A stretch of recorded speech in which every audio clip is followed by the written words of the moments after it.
Hey Swindlers, hope everyone's doing well. Mr. Hartsfield here, giving you another lesson, and today's topic is attacks, which is very popular. So I've been teaching my daughter how to play chess, who is 4 years old, over our spring break here, and she's all about capturing, all about attacking. Every time it's her turn, she asks me, who can I capture here? So that's what kind of inspired me for this video. There's probably a lot of things you've already seen before, but you may be putting a name to the tactics that we've seen. So yeah, let's get into it. We'll be talking about kind of four main attacks today. There are a lot more, but that would be a very long video. So we're talking about forks first. A fork is when you are attacking two pieces at the same time. It could be called a double attack. I like fork because I'm food based. So if you can, the pawn is my personal favorite as far as forking ability goes, because there's very low risk for you. If you come out and you lose your pawn, no big deal because you're trading it for a much better piece. So a fork, in a sense, is just when you are attacking two pieces at the same time. So right now our pawn on g4 is attacking both the rook and the knight, which is pretty sweet for white right now. No matter what black does, they're not going to be able to defend both of these pieces because you only get to move one piece per move. So yeah, they can move their knight out of the way and protect their rook, but you're going to gobble up a rook for a pawn. You can move your rook out of the way, but you're going to get got over there. So if you could fork with a pawn, that's the best. I'm generally pretty weary about putting two pieces on a horizontal line together. Sometimes you just gotta look out for that pawn move, especially when he's on the second rank here, because he could do that double step in the beginning and get you. Okay, even if he was here, that's still, you gotta be aware. So if you could fork with a pawn, go for it. The next, probably most popular piece to fork with, or the most common, is with your knight. Knights are great because a lot of beginning players, they're still just trying to figure out how the knight works, and they're not very good at anticipating when a fork is coming from their opponents, and sometimes it's hard for them to see the opportunity, just because the knight kind of moves funny. But the knight right here on d1 has a great opportunity to go to e3, and so we move our knight there. He's forking the king and the rook. When you get fork the king too, that's the best, because the king is forced to move. That's part of the rules, right? If you're in check, you got to get your king out of check. So there's no way that black can defend their rook on f5. So they got to move their king out of the way, and in doing so, they're gonna lose that rook. Okay. So any piece can fork or do a double attack, but your knight and your pawn are going to be the most common ones there. Okay. Let's reset the board. I think that's pretty straightforward. Let me make up a position. We'll talk about pins. So we've discussed pins before in our I think it was our Rui Lopez video. We talked about pins with the exchange variation, if I recall. Let's put this guy here. All right, let's do a real simple one. So now we have a legal game here. This is good. We're gonna pin this bishop here. So there are two kinds of pins. You have an absolute pin and a relative pin. So if white was to move the rook to d1, this would be an absolute pin, because there is absolutely no way that this bishop can move, because if they did, their king would be in check. So that'd be a big no-no, very illegal, okay? So if you ever have a piece lined up with your king, always be on the lookout for the opportunity of your opponent or for yourself to put you in a pin, okay? There we go. So this piece is gone. The game is won for white. Absolute pin. Cannot move, okay? A relative pin would be if, that's a white piece. Let's do this.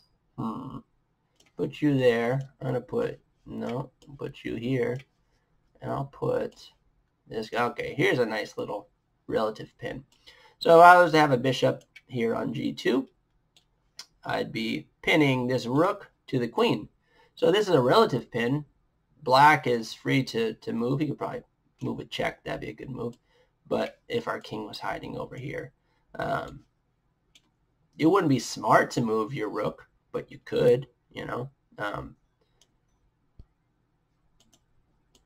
Again, this isn't the best position, but it's just to illustrate the relative pin. Okay, so yeah, you can move your piece, but if you do, you're gonna lose your queen. Okay, and there are ways to get out of that, but so relative pin is when you technically can move out of the way, but you really don't want to. An absolute pin is you want to move out of the way, but you absolutely cannot. You're not allowed to. So that's a pin, and whenever you have a pinned piece, you want to pile up on them. So you want to put more and more attackers and just kind of overload them if you can.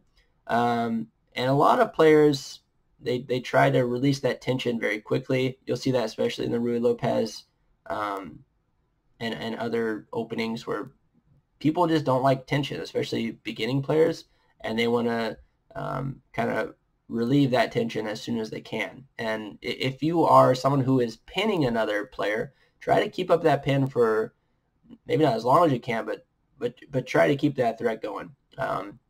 We also saw that in the Opera House game from Mr. Morphy. So great examples there. A skewer is basically the same thing as a pin, but kind of flipped. So let me give an example. Let's say right here, okay? Let's say our, oh, we're in, no, we're not in check, okay. Get you out of the way. Boop, boop, make it simple as we can. This is a skewer. It looks a lot like a pin. So if these guys were switched, this would be a pin, not a good one because they would just take.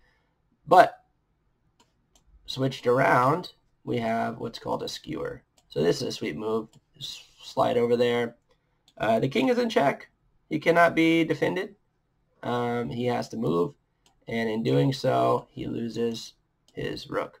So a skewer is like a pin, but in reverse order. So you're attacking the king first, or the most valuable piece, and then you win a little bit less valuable piece. Okay. So if I had, say, a queen here, my king is right here, this is still a skewer. So I'm skewering the rook down here. You want to get your queen out of the way, and they could definitely defend still, you know, or there's ways to get out of this easily, but just for sake of illustration, this is what a skewer would look like. So more valuable piece, less valuable piece behind, but you're gonna win that piece eventually. So that's a skewer. Be aware of that. Let's clear the board.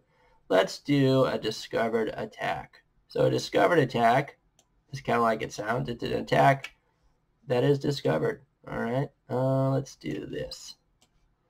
Again, I'm just making stuff up here. So not really.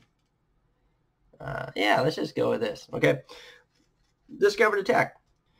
And this is a discovered attack with check. So if I was white and I was to take this piece here, in doing so, I am attacking the king. Now, I didn't attack the king, you know, right away. I didn't move my rook to attack the king. I moved my pawn. And sometimes this will kind of distract beginning players, especially if it wasn't a king. It wasn't a king here. What if it was, you know, a queen? Or nah, let's do a bishop. Now I just attacked their bishop. Let's do a white squared bishop and a dark squared bishop here. So let's do that again. So if I was to attack here and capture, I'd be attacking this piece. And if they were silly and had other, you know, pieces on the board, they may do a different move and move around, and I would attack here. So that's a discovered attack. You're just kind of moving one piece out of the way and opening up a line of attack for another piece. So those are really just the main four attacks you want to know and be on the lookout for. A fork, attacking more than one piece at the same time, usually by a pawn or a knight are the most common. Knights especially are tricky. Pins, absolute and relative. Your piece is stuck to your king or queen or more valuable piece. And a skewer is just a pin flipped around where your king or more valuable piece is in front and the least valuable piece is behind, and when you move your more valuable piece out of the way, they come in and get you. And then discovered attacks are fun. Just doing something kind of like misdirection in Magic. And that usually works on beginning players because they're focused on that pawn that just moved or the other piece, and they don't see that open line that you just made. So try to use those in your games. Keep practicing during our break time. If you want to send me a challenge on chess.com, I'm Bearrook, Bearook. Send me a friend request. I'd love to play you and maybe do some game analysis for my students. So, yeah, send me a friend request. Not a friend request, a game challenge. All right, kids. I hope you guys have a nice, relaxing, safe break time. All right, see you guys later.